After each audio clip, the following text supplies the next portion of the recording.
अब्दुल के लिए बोल के दिखाओ। जो बोले किसी के खिलाफ, आपके क्या? राम मंदिर तो बन गया, अब आगे क्या? बेरोजगारी जो है पूरे देश के अंदर 9% है। कि मोदी नहीं तो कौन? 150 करोड़ के देश में क्या सिर्फ एक सफेद दाढ़ी वाला मोदी रह गया? ये कटवा कराया है। माइक देश ना शरीयत से चलेगा ना मनुस्मृति से चलेगा, देश संविधान से चलेगा। अच्छा, कहाँ लिखा है बाबा साहब अम्बेडकर के संविधान में कि 4 लुगाइये 20 बच्चे? इतने उतावले मत हो, टेबल पकड़ना जरा भाई। शरीयत नहीं चलेगी, मनुस्मृति भी नहीं चलेगी, तुम्हारे जैसे 36 में यहाँ रखते हो अपने चलेगी। तो आप ये बताइए, जब पूरे देश के अंदर रोजगार नहीं है, अर्थव्यवस्था की हालत खराब है, अर्थव्यवस्था खराब है तो लक्ष्मी नहीं आएगी, लक्ष्मी नहीं आएगा तो वैकुंठ नहीं होगा, वैकुंठ नहीं होगा तो राम नहीं आएंगे, तो राम राज्य की परिकल्पना सिद्ध कैसे होगी? इस विचारधारा की सरकार हटेगी, किसी को राजा बनाने का चुनाव नहीं है। तो विचारधारा इंडिया अलायंस की बेहतर है। अच्छी, बिल्कुल बिल्कुल वही विचारधारा जो देश को आगे ले जा सकती है। जो बिहार के अंदर अभी जातिगत गणना हुई थी, क्या वो ऐसी गणना मोदी जी बीजेपी शासित प्रदेशों में करवाएंगे? नहीं करवाएंगे। देश मनुस्मृति से नहीं चलेगा, देश संविधान से चलेगा। अगर मनुस्मृति के लिए कुछ बोला और राम के लिए बोला, बिल्कुल ही बोला। देश में राम राज्य आएगा। शादी करोगे राम की कृपा से एक हो जाए, बहुत 1 मिनट, बहुत आप इस्लाम कबूल कर लो, आप 4 कर लोगे। कि हिंदू समाज के अंदर एक बहुत बड़ी बुराई है कि जो कन्या भ्रूण हत्या जो है ना, वो बहुत। भाई साहब, ये यही सनातन धर्म है, यही सनातन धर्म है जिसमें कन्या को पूजा जाता है। और ये कह रहे हैं कि बेटियों की हत्या हो रही है वहाँ पे। भाई साहब, हमारे यहाँ ऐसा नहीं होता है। नमस्ते, मेरा नाम नीतीश ठाकुर। एक बार फिर आप खबरें भारत देखना शुरू कर चुके हैं। 2024 का चुनाव जैसे जैसे करीब आ रहा है, वैसे ही देश में एक अलग प्रकार की राजनीतिक तरीके शुरू हो गए। हर तरीके से राजनीति का प्रयोग किया जा रहा है कि भाई साहब 24 में हमारी सरकार बन जाए। और ऐसे में युवाओं से बात करेंगे, क्या लगता है 24 में किसका पलड़ा भारी लग रहा है? देखिए, 24 में सबसे पहले तो जो चुनाव होना चाहिए वो अर्थव्यवस्था के नाम पे होना चाहिए। आप देखिए, राम मंदिर के प्राण प्रतिष्ठा के कार्यक्रम में सरसंघचालक मोहन भागवत ने क्या कहा था कि राम मंदिर तो बन गया, अब आगे क्या? राम राज्य और जो विकास की बात जो है वो कैसे होगी?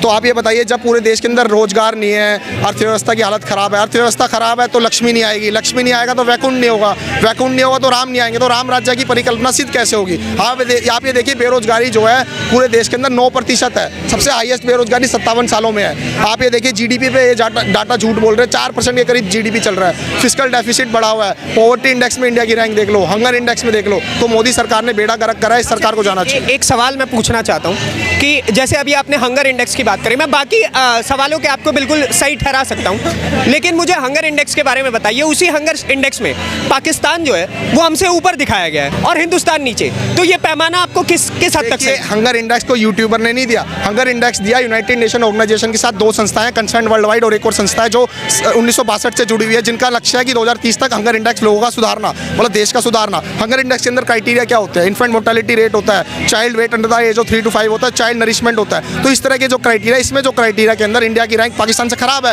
पर आप जो है बिल्कुल अशिक्षित और अनपढ़ों की तरह बात करोगे कि आटा दाल, वो नहीं है। हंगर इंडेक्स के अंदर इन्फेंट मोर्टेलिटी रेट है, हंगर इंडेक्स के अंदर चाइल्ड नरिशमेंट है, हंगर इंडेक्स के अंदर weight under the age of 3 to 5 है। उसके अंदर भारत की जो है रैंकिंग खराब है। किसने दिया? ये यूनाइटेड नेशन ऑर्गेनाइजेशन के साथ जुड़ी हुई कंसर्न वर्ल्ड वाइड ने दिया है। हाँ। एक बात और मैं पूछना चाहता हूँ, जैसे अभी आपने कहा कि मोदी सरकार ने बेड़ा गर्क कर रखा है तो इसको हटना चाहिए। हाँ। एक सवाल इसमें भारतीय जनता पार्टी के नेताओं की तरफ से पूछा जाता है कि मोदी नहीं तो कौन?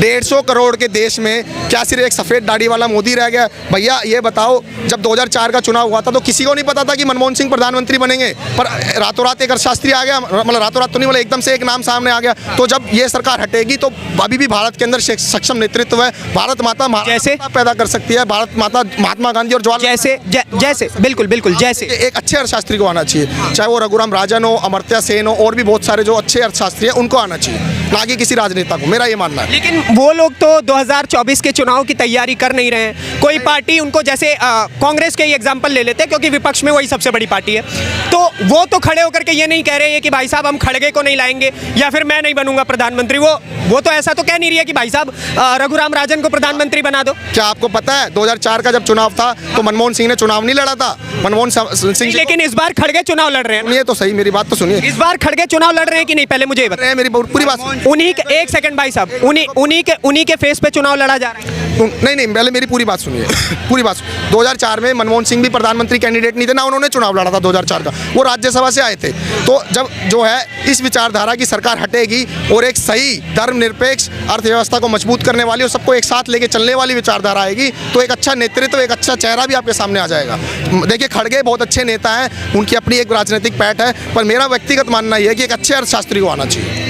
आपने बहुत अच्छी बात कही, मैं भी आपकी इस चीज़ से बिल्कुल मैं मानता हूँ कि ठीक है आप अच्छी बात कर रहे हैं, लेकिन मुझे ये बताइए कि कांग्रेस जो है अभी विपक्ष में तो वही खड़ी है, आपके हिसाब से एक अच्छा अर्थशास्त्री आना चाहिए, तो कांग्रेस तो कोई अर्थशास्त्री पेश कर नहीं रही है कि भाई साहब इसे हम प्रधानमंत्री बनाएंगे। वो तो अच्छा, नाम बताइए। नहीं पता है, रघुराम राजन भी राज्यसभा से लाए जाएंगे और भी बहुत सारे जो अच्छे अर्थशास्त्री वो लाए जाएंगे। प्रधानमंत्री पद का उम्मीदवार कौन है कांग्रेस के? देखिए, या इंडिया अलायंस की तरफ से कौन है? देखिए, आप यही आपकी समस्या, आप व्यक्तिवाद की बात करते हैं, हम बात करते हैं विचार। भाई साहब उम्मीदवार, एक सेकंड, मैं उम्मीदवार की बात कर रहा हूँ। देखिए, कांग्रेस अकेले तो चुनाव लड़ नहीं रही, कांग्रेस अलायंस में लड़ रही है, इंडिया अलायंस के अंदर बहुत सारे लोग हैं। तो आप जो है व्यक्तिवाद की जो बात करते हैं ना, कि ये किसी को किसी को राजा बनाने का चुनाव नहीं है, ये चुनाव है जो है ये विचारधारा की आप बात करिए, आप उसकी बात करिए जो अर्थव्यवस्था को अच्छा करेगा, जो सामाजिक न्याय लेकर आएगा, आप उसकी बात करिए। आप व्यक्तिवाद पे मत जाइए, आप जा रहे हैं व्यक्तिवाद पर। आप चाहते हैं कि मैं कोई एक ऐसा नाम ले दूं और फिर शोर मच जाए। भैया नहीं, मैं शोर की बात नहीं कर रहा हूँ, व्यक्तिवाद से ऊपर होती है, आप विचारधारा की बात करो।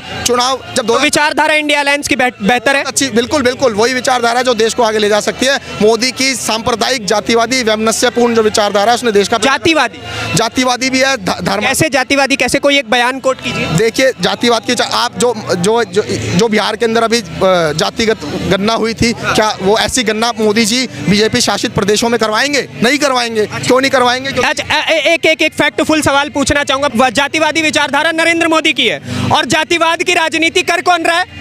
बिहार में किसकी सरकार के अंतर्गत ये सर्वे हुआ था? एक मिनट, जाति का सर्वे होना अधिक, पूरा सवाल सुनिए, जाति का सर्वे जो होना ज्यादा जरूरी था या फिर इस चीज का सर्वे होना वहां पे ज्यादा जरूरी था कि 30,000 से अधिक स्कूलों के पास उनकी जमीनें नहीं है, वहां पे 40,000 से अधिक स्कूलों के पास बेंचेस नहीं है, लोग बच्चे टाट पट्टी पे बैठते। आप नीतीश कुमार की जो कुव्यवस्था है उसकी बात कर रहे हो, पर आप ये, मैं तेजस्वी यादव की भी कुव्यवस्था की बात कर रहा हूं। ठीक है, आप कर रहे होंगे, पर एक मिनट, पर जो है जातिगत जो गणना है, इसीलिए हम कहते हैं इस तरह की जातिगत गणना फायदा क्या है इससे? ये होगा 1 सेकंड भाई साहब, हाँ बिल्कुल मैं मौका दे रहा हूं आपको।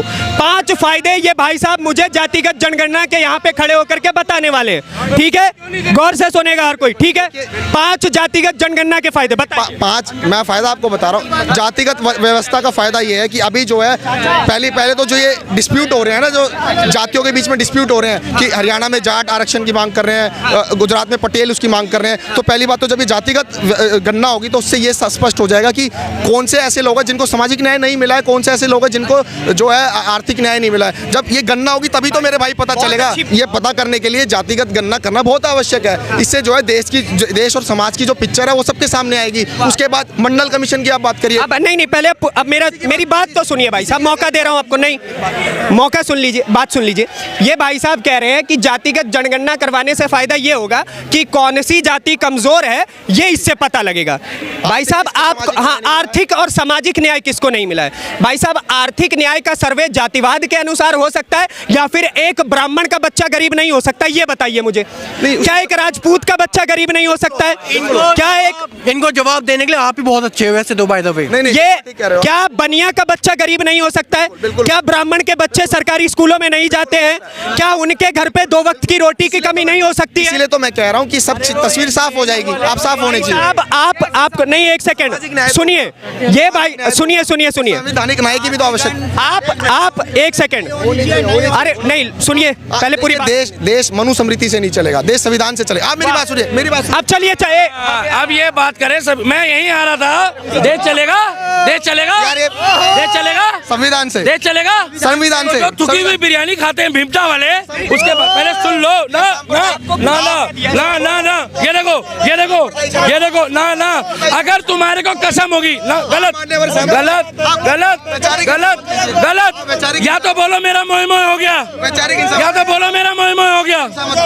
आप एक बात बताइए इंसानी करेंगे वैचारिक वैचारिक इंसानी करेंगे मेरे को पूरा बोलने का ये भाई साहब मेरे आगे हाथ जोड़ रहे हैं बिल्कुल जोड़ रहा बड़े ये भाई साहब मेरे आगे हाथ जोड़ रहे हैं बड़े हैं सर अभी मैंने कुछ बोला नहीं है अभी मैंने एक सेकंड, एक सवाल भाई साहब, बोल रहे हैं देश चलेगा संविधान से संविधान के बड़े हैं मेरे से तो एक सवाल है भाई, एक सवाल।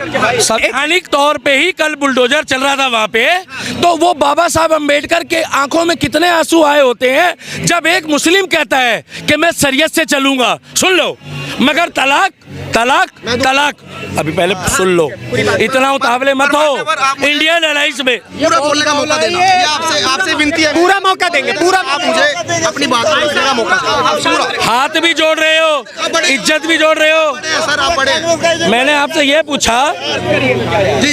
ये पूछा देश संविधान से चलेगा कोर्ट किसका है संविधान से कोर्ट किसका बाबा साहब अम्बेडकर ने क्या लिखा है संविधान मानते हो मगर जब बात आती शरीयत में तो साथ बैठ के थुकी हुई बिरयानी कैसे खा लेते हो। भैया इन्होंने करी शरीयत क्या शरीयत और संविधान के अंदर एक प्रश्न का स्पष्टीकरण दे रहा हूँ शरीयत और संविधान में कोई एक ऐसी आयत शरीयत की बता दो जिसका संविधान से टकराव हो पर ये बताइए संविधान में मेरे कोई एक ऐसे आर्टिकल बता दो जिससे शरीयत में टक्कर हो। देश ना शरीयत से चलेगा ना मनुस्मृति से चलेगा देश संविधान से चलेगा। 57 इस्लामिक कंट्री शरीयत से चल रही है पहले सुन लो अभी तक मैं अब आप सुन नहीं रहे हो और बात मत काटना 57 इस्लामिक कंट्री चल रही है शरीयत से। हम बाबा साहब अम्बेडकर को इज्जत दे रहे हैं और आप कह रहे हो कि एक कानून ऐसा बता दो। आपका शुभ नाम क्या है? ओजस अग्रवाल। क्या अग्रवाल ओजस ओजस आप सनातनी हो कितनी शादियां करोगे? सर देखिए संविधान मैंने फिर संविधान आ गया कितनी देखिए ये एक 3 4 कहाँ लिखा है बाबा साहब अम्बेडकर के संविधान में कि 4 लुगाइये 20 बच्चे मगर मोदी जी जवाब हेलो अग्रवाल साहब लिसन अग्रवाल ओ इतने उतावले मत हो पेपर पकड़ना जरा भाई अब पकड़ना इतने उतावले मत हो कितनी शादी करोगे? राम की कृपा से एक हो जाए बहुत एक मिनट बहुत आप इस्लाम कबूल कर लो आप 4 कर लोगे क्यों नहीं करोगे? मेरे को जवाब तो देने दो भैया आप इन्होंने कहा कि शरीयत में ये अनुमति है कि 4 शादी हो सकती है इन्होंने यही कहा हाँ। पर आप संविधान में क्या लिखा है? मेरी बात सुनिए देश अब पूरा बात तो सुनिए अरे मुस्लिम लॉ बोर्ड सुना है पहले मेरे को शरीयत नहीं चलेगी मनुस्मृति भी नहीं चलेगी तुम्हारे जैसे 36 में यहाँ रखता हूँ अपने चलेगी और सुन अगर मनुस्मृति के लिए कुछ बोला और राम के लिए बोला बिल्कुल देश में राम राज आएगा और सुन संविधान से अपने जाके पिताजी को बोलियो संविधान आज रोटी देने से पहले 4 बार सोचेंगे। एक बार अब्दुल चाचा के लिए बोल के दिखाओ एक बार अब्दुल के लिए बोल के दिखाओ जो अपराधी है उसके खिलाफ एक बार अब्दुल के लिए बोल के बोले दिखाओ किसी के खिलाफ आपके कहने से नहीं कहेंगे